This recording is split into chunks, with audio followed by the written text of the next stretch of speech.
Don't compare yourself with anyone in this world. If you compare, you are insulting yourself. No one will manufacture a lock without a key.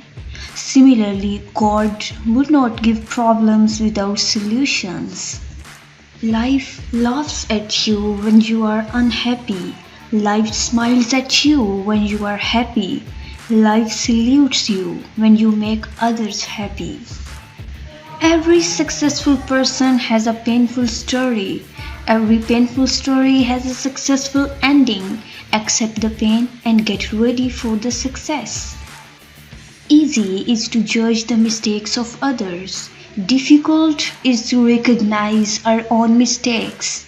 It is easier to protect your feet with slippers than to cover the earth with carpet. No one can go bad and change a bad beginning, but anyone can start now and create a successful ending. If a problem can be solved, no need to worry about it. If a problem cannot be solved, what is the use of worrying?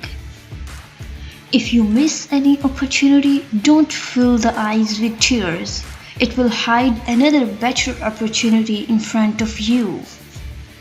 Mistakes are painful when they happen, but years later, a collection of mistakes is called experience, which leads to success. Be bold when you lose, and be calm when you win. Heated gold becomes ornament, beaded copper becomes wires, depleted stone becomes statue. So the more pain you get in life, you become more valuable.